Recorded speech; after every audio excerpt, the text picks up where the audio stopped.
Folks, what I want to do is I want to give you guys an update and have a little conversation with you guys and let you know what we've been up to. Let you know the rhyme and reason behind what we've been doing as of late.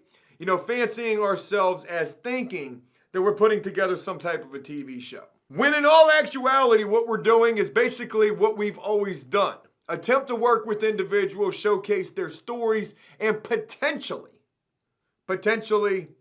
try to help them. And one thing that we've learned throughout this process just recently and over the course of the entirety of time that we've been attempting to work with people basically for a very long time here on After Prison Show is you cannot help somebody who does not want to help themselves. And going into this latest batch of individuals who we've been featuring, there were 3 people that we started with. One guy, Dave, we haven't even had a chance to really showcase his story. He might actually be one of the 3 that stands the best chance of making it. But again, you just can't help somebody who doesn't want to help themselves. And with these 3 latest individuals who we've began to feature, we've got Jeremy, Richie, and Dave. All of these guys have completely different backgrounds and also one thing very much in common, and that is the fact that they have struggled with addiction.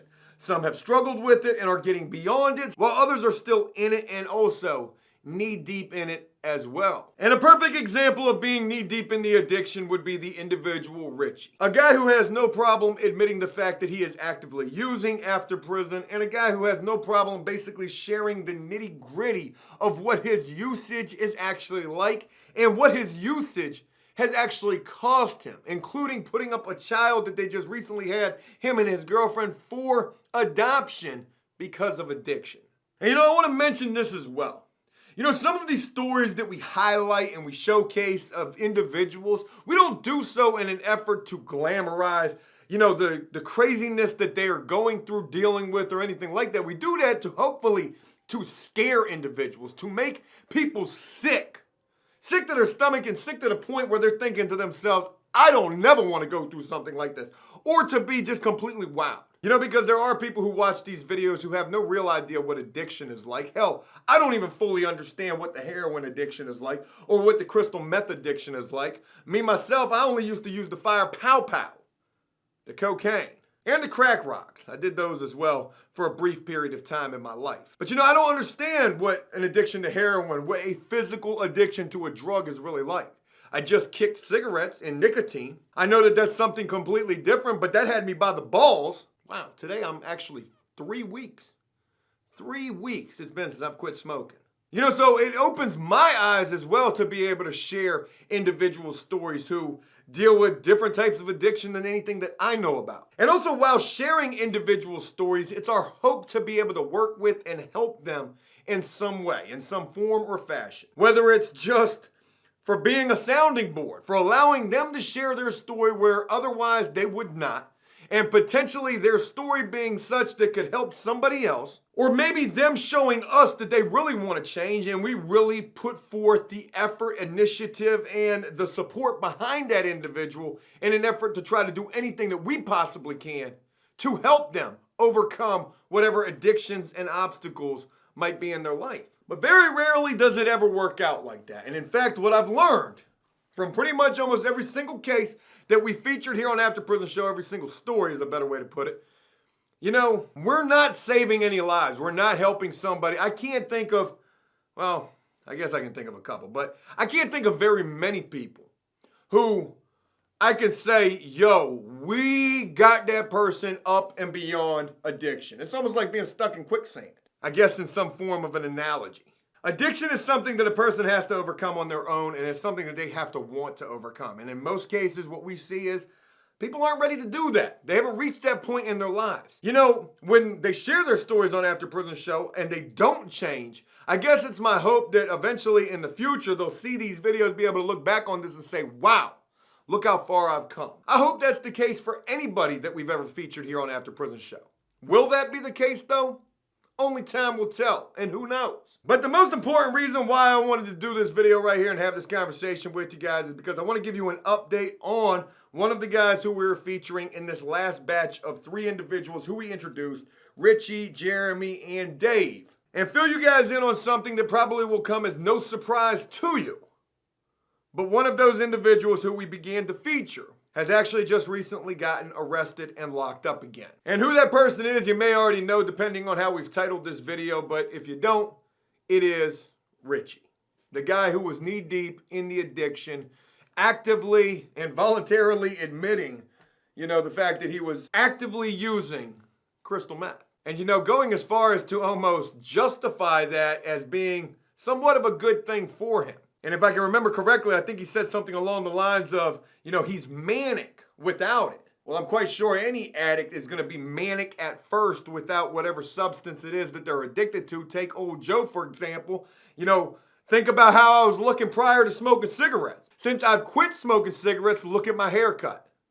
I probably shouldn't be trying to throw any jokes into this. This is not a laughing matter. It's almost comical, though, to, say this because it happens more times than not.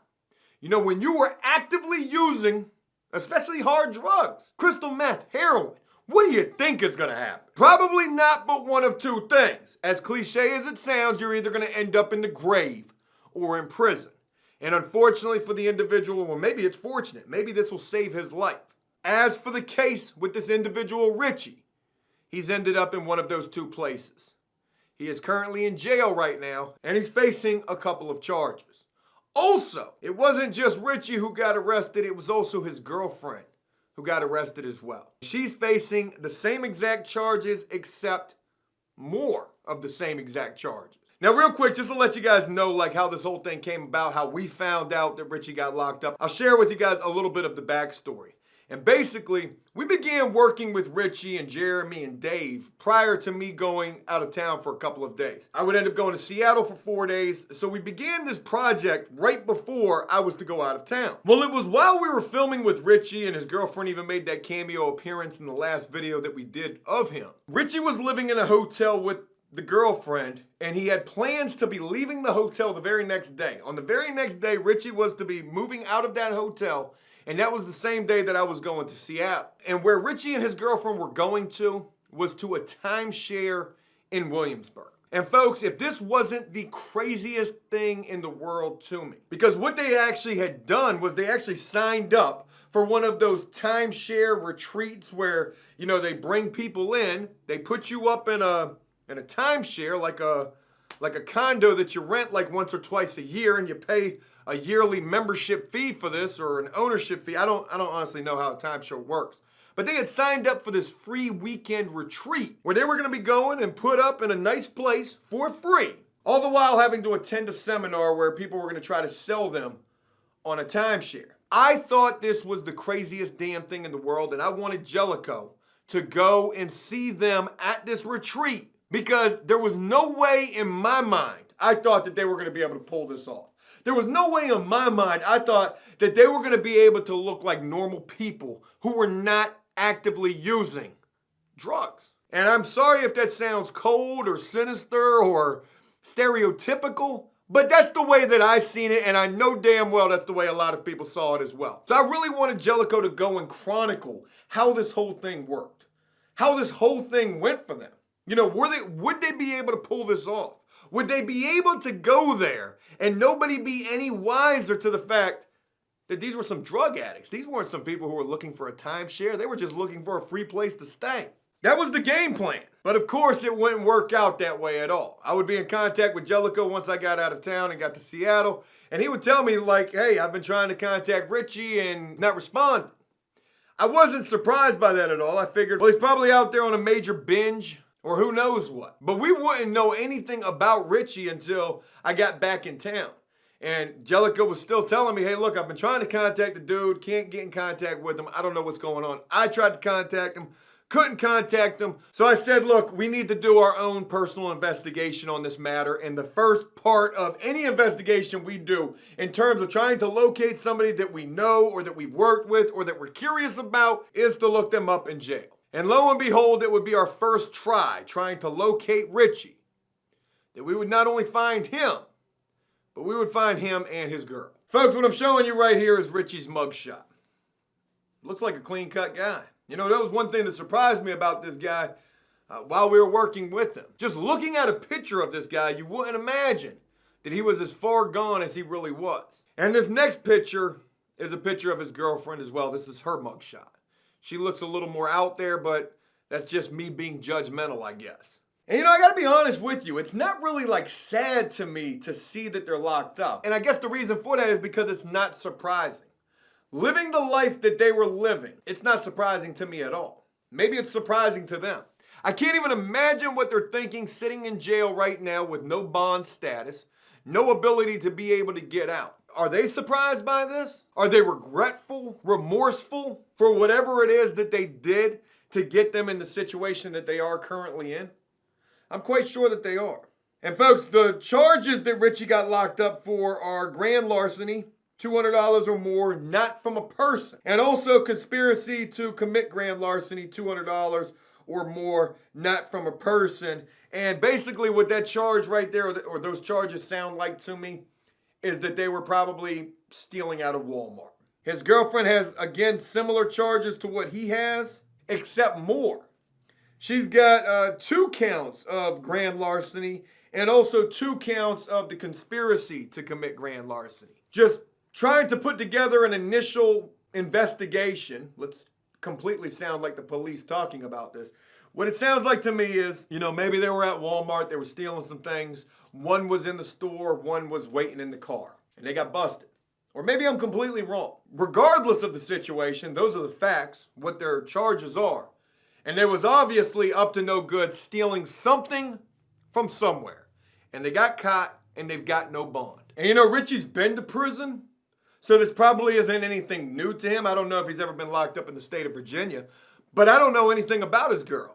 Actually, I think, if I can remember correctly, I think he did say something about she has been locked up before. So this probably isn't anything new to her either. One real crazy thing about all of this is, though, and I want to share this with you guys, is something that Richie had said to me. We had talked about a lot of what he was up to out here, and most of that being no good. But Richie had served 5.5 years, or 5 years and 10 months, or 11 months off of a 7-year prison sentence. And he had been released from prison for over 2.5 years, almost 3 years. And he was talking about the recidivism rate, the chances of going back to prison or jail after getting released. Actually, I think it's going back to prison. I don't think they count going back to jail in that. But he said at 3 years, the chances of that drop drastically. I can see why the recidivism rate is 70% or better. I think it's even higher. Within the first year, 70% of people that get out of prison, 7 out of 10 are going back to prison in the first year. I know it drops after 3. I'm on the 2-year mark, so I mean. And it was almost like he was just hoping he was going to make it to that 3-year mark. But he did. He didn't make it to that 3-year mark. And he got locked up again. And there's a damn good chance that he's going to be going to prison here in the state of Virginia. That'll probably be a first for him. This man's story was as gritty as any that I had heard. It was uncomfortable for me to hear and for Jellicoe to hear, and I'm sure it's been uncomfortable for a lot of people to hear. I'm sure it's been distasteful and a story that people don't like, individuals that people don't like as well. But again, it is my hope to put the craziest in the face of people who need to see and hear these stories. Young people who could be going down similar type of paths, dabbling with the drugs. Get as wide open and as deep as this guy was involved to see where you end up. Or people who are struggling and trying to get beyond addiction, who might listen to what Richie says and see that as almost like looking in the mirror. Damn, wow, I really need to make some changes. I'm living exactly the way this guy is, some people might think. I'm not gonna make this, and I hope that I haven't made this. Boo-hoo, feel sorry for the situation. Because ultimately, you get callous. You have to become callous, like on your hands. Used to. This type of stuff happening when that's the way a person is living. Ultimately, my hope would be, and what I would like to see, is everybody make it after prison. But the reality of the situation is that is the farthest thing from the truth. And in fact, though the numbers in terms of statistics and recidivism might be dropping, only 65% or 55% are going to return to prison in 3 to 5 years after getting released. Regardless of what the numbers say, there's still a hell of a lot of people who do end up going right back to prison. That part is sad, and that does suck. But ultimately, at the end of the day, it's nobody's fault but your own. I will say this though. You know, I genuinely liked Richie. I could see him being kind of annoying, actually really annoying, because he never stops talking and he just continuously would talk. But I liked the guy and I did see quite a bit of potential in him. But all of that was negated because of how far he was with the meth use. The Ritchies Story is probably a done deal. And I wish that guy nothing but success moving forward. But there is one final thing that I want to do in terms of Ritchies Story. And I'm not honestly sure that I'm going to get an opportunity to do so. So this could potentially be the very last that we hear of this guy. But it might not be. And that's if I'm granted the opportunity to do what I'm hoping I can. And that is, I want to contact the jail.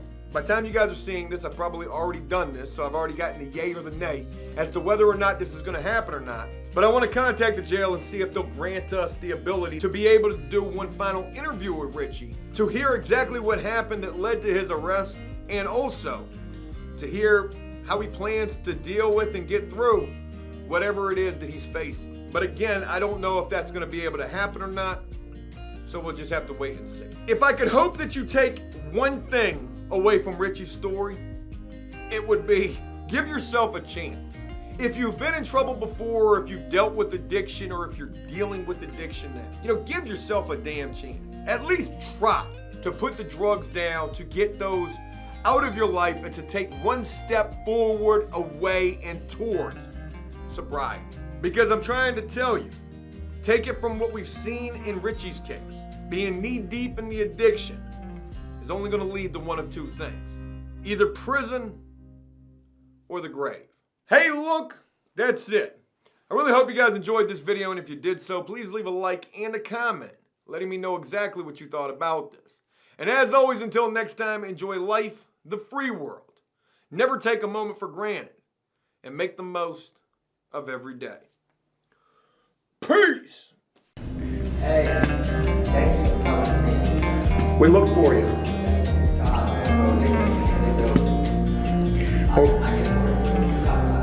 I appreciate your willingness to... Just get help, man. I'm fighting. We know. We saw everything. I don't know what